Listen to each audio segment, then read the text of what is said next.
Hi BookTube, it's Amy. I'm sitting here after work on Friday evening and I've been doing this counted cross stitch pattern. It's going to say, I can't adult today.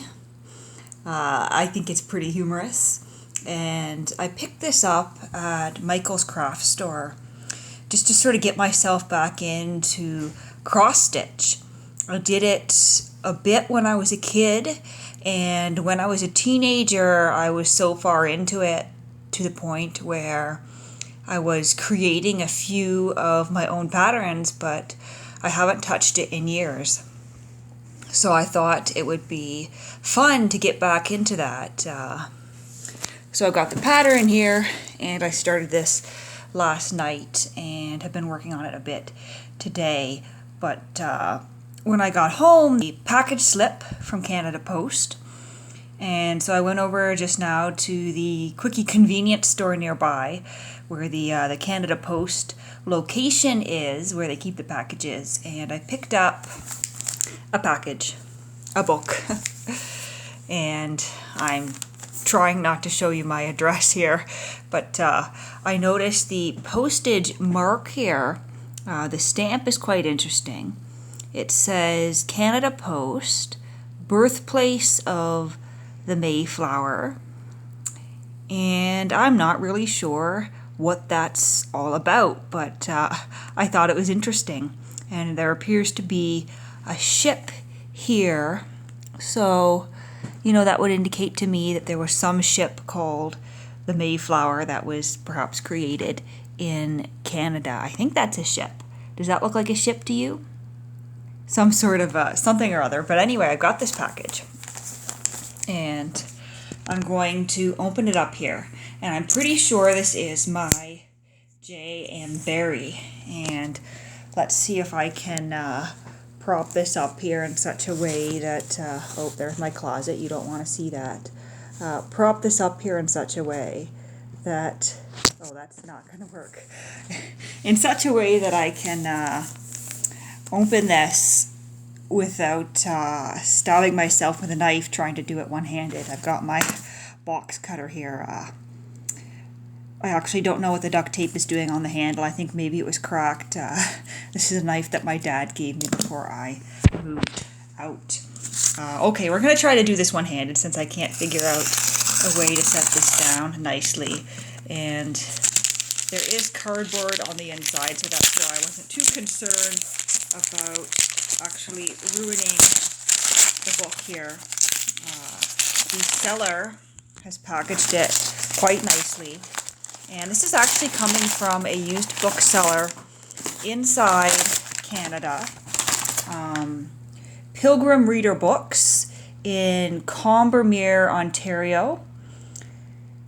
Pilgrim Reader at nexicom.net. So if you want to look them up at some point,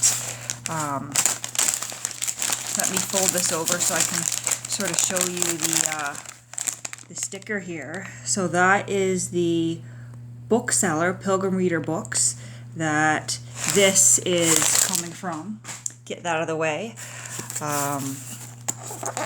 This is very well packaged.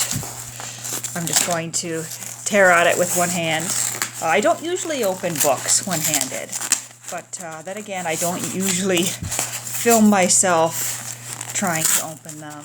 It probably would have made sense to actually set up my tripod and sit in front of the camera to do this, but I'm quite far enough in now, and I'm hesitant to use the knife here on this cardboard because I would be afraid doing it one-handed of going through, so I'll just use my good old-fashioned tear technique. So there we go, we got packing slips here. Oh, it looks like they sent me a nice bookmark. Pilgrim Reader Bookstore, Combermere, Ontario. And I actually don't know where Combermere, Ontario is. I'm assuming it's a small town somewhere. The owners are John and Sandra Lynch. We buy and sell used and antiquarian books. Open all year, 11 to 5, Wednesday to Saturday, or by appointment. So that's neat. I can always use another bookmark. And, oh, there's a nice handwritten note on here. Thank you, Amy. Kindest regards, John Lynch. And yep, let's see. So it came to $26 US. And oh, here's the manifest here.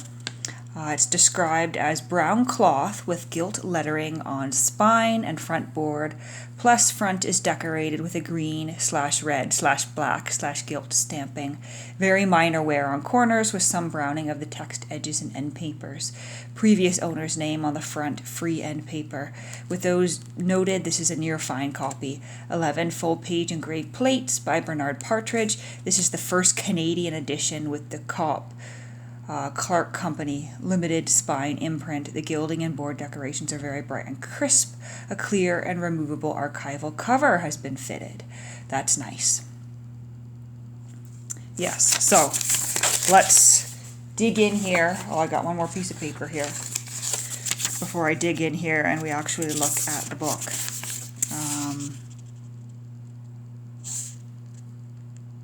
Oh, that's interesting. This is just their from their shop, return policies and whatnot.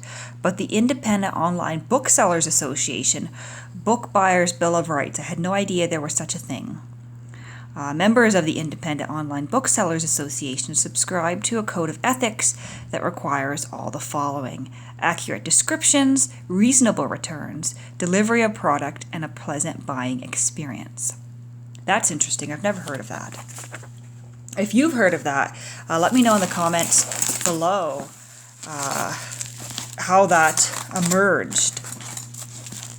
So here we are, shrink wrap. Oh, I think this is going to come out fairly easily now. Let's see. Gently use the knife here.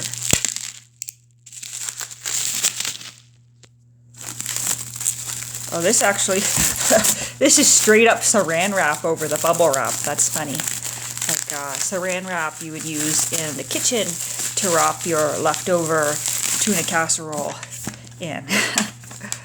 Oh, and that feels like a book right there. That's beautiful. So then it's wrapped in this nice paper. I don't know about you, but I just love the experience of unwrapping a used book that's been wrapped so nicely. Oh, and it is really nice that this plastic cover was included. The other book, Sentimental Tommy, that I have doesn't include that. So here is the book. I'm going to take that plastic off for now, just so that I can show you the book without glare. But here we are, Tommy and Grizel by J.M. Barrie. And this is sort of two puzzle pieces almost, with clubs interconnected.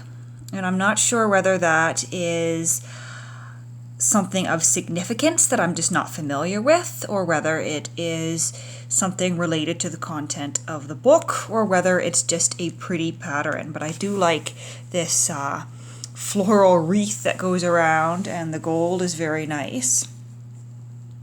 There we go. Tommy and Grizel. The Clark Company Limited. And as the description said, this book once belonged to E.J.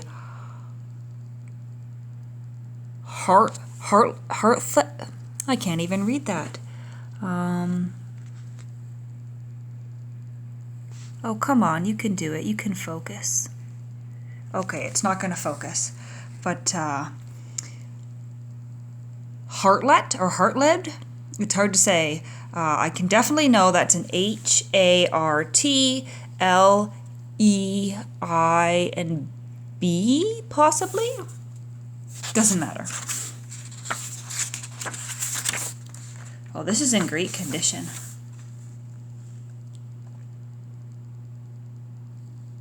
And clung to it, his his teeth set. So this is a scene that I've already read in my Kindle edition. I would assume that that's Grizel there. And that is Tommy. And that is Tommy with his twisted or dislocated ankle. The one that he purposely twisted and dislocated because he'd been faking an injury previously and didn't want people to think that he was soft over nothing. And he was faking it to try to get Grizel's sympathy. So he is behaving in quite an absurd manner, and she knows it. So this is from Toronto, published in 1900. Let's see if I can get this to focus.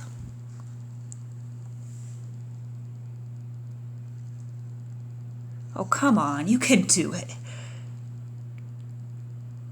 It just doesn't want to focus. Because I want you to see what this says here. Oh, come on. Now I'm just frustrated as hell. Anyway, what it says is that entered according to the Act of the Parliament of Canada in the year 1900 by the Cop Clark Company Limited, Toronto, in the office of the Minister of Agriculture. So that's interesting. In the office of the Minister of Agriculture. So I'm going to assume that back in 1900, for whatever reason, the Ministry of Agriculture was responsible for copyrights in Canada. And I wouldn't put it past the Canadian government, because I know back in the day, the Ministry of Agriculture was responsible for a good many things that seem odd to us today. For instance, I believe they were once responsible for immigration, which I guess, knowing the history of Canada, knowing that at the beginning many immigrants came to Canada to get farms, to farm the land. That was what the Canadian government, the British government earlier than that was recruiting people to Canada to farm. That sort of makes sense. But I'm not sure why the publisher would have been registering this book with the Office of the Minister of Agriculture. That's a curiosity. I'll have to look into that. So we've got a list of illustrations here.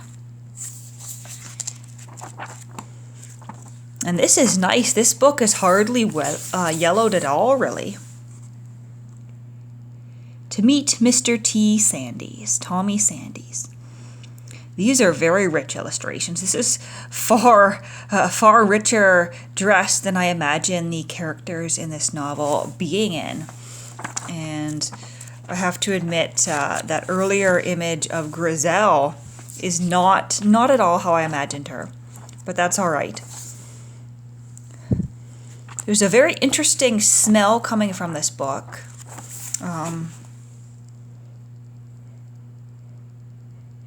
It almost, oh, that's odd. It almost smells like smoky sausage, which is odd. Not like food, but like that smokiness you get when you step into a cheese and meat shop, which is interesting. I wonder if someone's bookshop was next to their pantry or something. She did not look up, she waited. So yes, I'm quite pleased to get this book.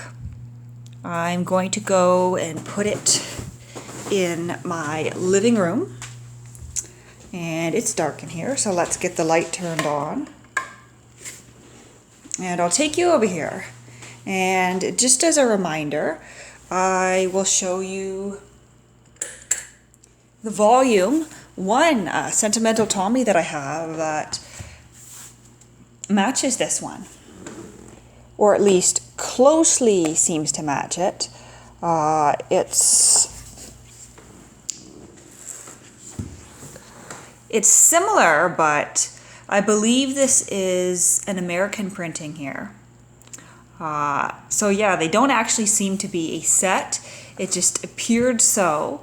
I suppose I could have checked the publisher on Abe Books when I bought this, but they go well enough together, I think. This one is actually from Scribner's. And, oh, that's completely irrelevant to the book itself.